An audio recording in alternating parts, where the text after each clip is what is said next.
Šį kartą atvykau parodyti trumpai, bet parodysiu Tautos prisikėlimo kryžių. Jis buvo Petro Linkevičiaus pastangomis pastatytas 1990 metais Kaltinėnuose.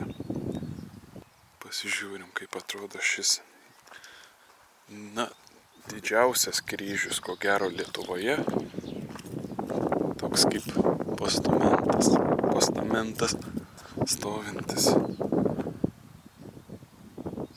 Aišku, per kamerą nepateiksiu tokio masiškumo.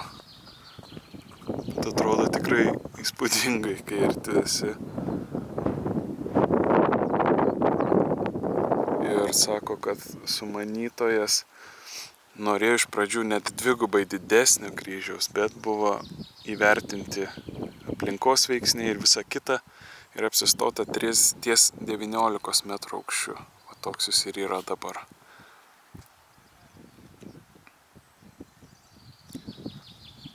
Ir aplinka labai graži, kurioje yra parkas, Kaltinėnai. Šiaip gražus miestelis. Iš ten yra kelias, kuriuo ir atvykau čionai. Man labai gražiai atrodo, kai iš tenai važiuoji.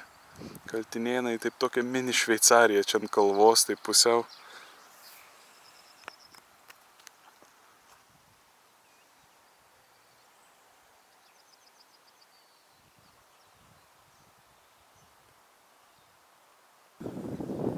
Normalūs suaugę medžiai ir kryžius. Štai va toks palyginimas, koks jis yra didžiulis, medžių dydžio.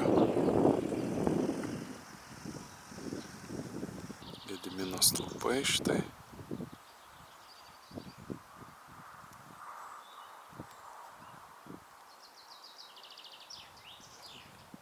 Jei vyksit pro Kaltinėnus ar būsit juose, užvažiuokit, pasižiūrėkit, tikrai įspūdingas toks kryžius.